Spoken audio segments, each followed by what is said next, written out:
Fluminense perto de receber uma bolada milionária por um jogador que nem está mais aqui. Craque alemão fala sobre o Fluminense, né? Jogador que vai enfrentar a gente no Super Mundial. Quem é? O que ele falou? Vocês vão saber aqui. E vamos falar sobre John Ares. O que John Ares aprontou no jogo de ontem contra a seleção brasileira. Então, fica com a gente aí, acompanha até o final e roda a vinheta.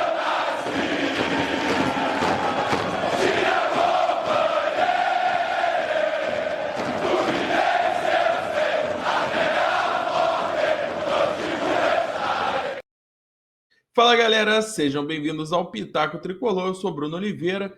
Já vou pedir para os amigos rapidinho, deixa aquele like, se inscreve no canal, ative as notificações. É o que dá para a gente pedir aqui para vocês e que todo dia a gente vai pedir para vocês, né? E também siga a gente aqui, ó, nas redes sociais, @Pitaco_Tricolor, tanto no Instagram quanto no X. Então segue a gente lá, pô. Segue a gente lá que a gente também posta conteúdo por lá. É uma maneira a mais para a gente poder bater um papo, beleza? Então vamos lá, vamos começar falando sobre um jogador que o Fluminense pode ganhar um bônus, né? Em cima de atuações, em cima de metas. Estamos falando de André, óbvio que é André, né? André que foi vendido ao Wolverhampton, lá da Inglaterra, e está a 4 jogos de bater uma meta para garantir 1 milhão de euros ao Fluminense. Então vamos lá, vamos recapitular como é que foi essa transação do André. André que foi vendido por 22 milhões de euros fixos ao Wolverhampton, a maior transação, o maior valor fixo da história do Fluminense numa transação. E o André ainda pode render 3 bônus de 1 milhão de euros cada ao Fluminense. Como é que o que ele precisa fazer para render esses 3 milhões de euros a mais, né? A cada ano, estamos falando de 25, 26 e 27, ele precisa fazer 70, ele precisa disputar 70% das partidas do Wolverhampton, né? Então a gente está falando aí que o André, para bater a meta desse ano, ele precisa disputar só mais 4 partidas e ele ainda tem 9 pela frente. Então é praticamente certo que o Fluminense já tem garantido esse 1 milhão de euros, que já faria a transação partir para 23 milhões de euros, né?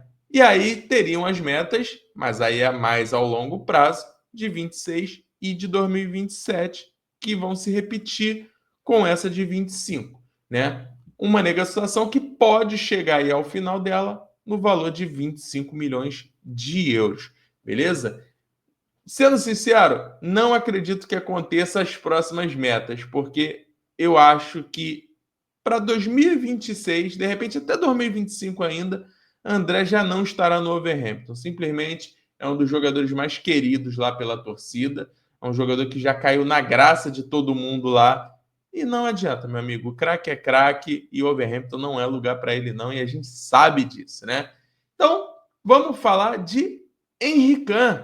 Henry Kahn, para quem não conhece, é um volante alemão, né, um jogador bem rodado, já jogou em Juventus, já jogou em vários times grandes, e hoje faz parte da equipe do Borussia Dortmund. Ele é um volante, mas ele tem jogado de zagueiro, inclusive é capitão do Dortmund, né? E ele deu uma entrevista ao canal da FIFA, falando sobre o Fluminense. E aí ele fala as seguintes colocações sobre o Fluminense. Ele fala que o Fluminense pratica um futebol muito físico. Será que ele conhece mesmo o Fluminense?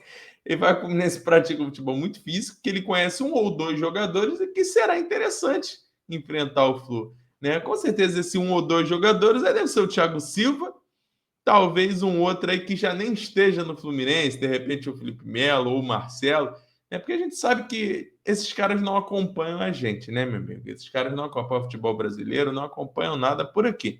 Mas é interessante ouvir ele falar que o Fluminense pratica um futebol muito físico com Martinelli, com Samuel Xavier, né? Com Germancano, com que futebol físico é esse que ele vê? Enfim, mas vamos deixar para ele conhecer o Fluminense no Super Mundial. Vai ser a melhor resposta que a gente vai poder dar, né? É o nosso cartão de visita para ele. Fluminense e Borussia Dortmund, que se enfrentam na abertura do Super Mundial.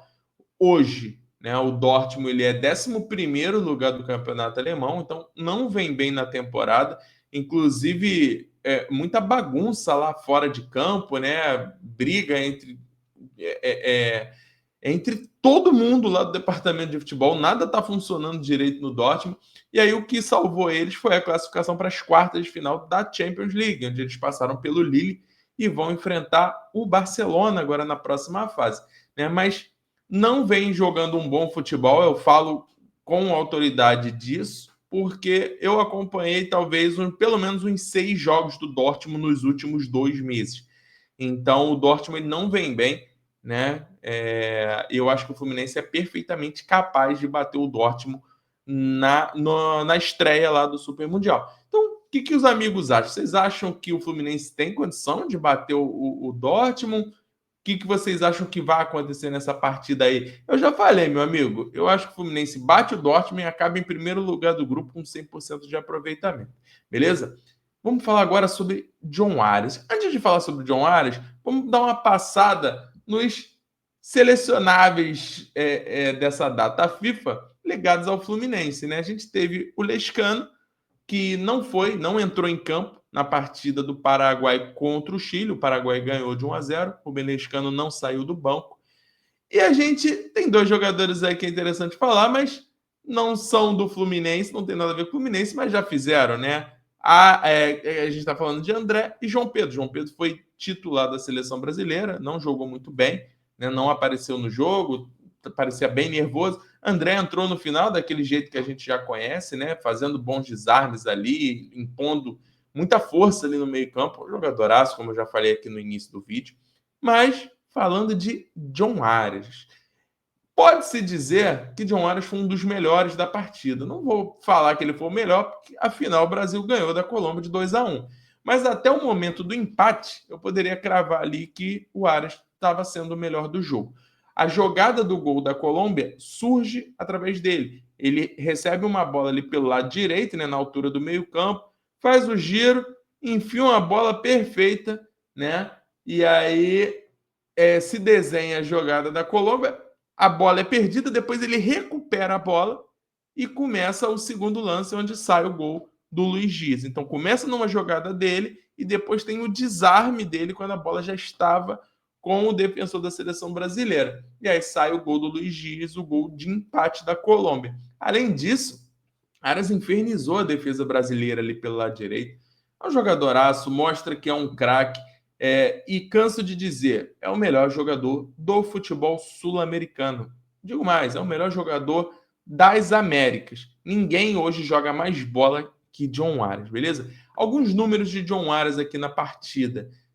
John Arias jogou 87 minutos, ele acertou 100% dos passes, meus amigos. 21 passes certos. Ele ganhou 8 de 10 duelos no chão. Ou seja, 80% dos duelos de bola no chão ele ganhou, né? Isso é um número absurdo. Sofreu 5 faltas, então foi caçado ali pela seleção brasileira. Acertou 100% dos passes longos. Não foram muitos, mas foi 100%. Foram 2 passes. E acertou 50% dos cruzamentos. De 4 que ele tentou, ele acertou 2. Então, só mostra, né, o quanto o John Arias é grande. E o mais legal de tudo é a gente entrar, por exemplo, nas redes sociais e a gente ver torcedores de todos os times do Brasil se derretendo para John Arias, né? Isso é muito maneiro. Mas, meus amigos, só quem tem John Arias é o Fluminense Futebol Clube. E assim vai continuar sendo. Não adianta, que é o colombiano mais amado do Brasil, né? Então é isso, galera. Valeu. Saudações tricolores. Deixem o like aí, se inscrevam no canal e até a próxima. Grande abraço. Valeu.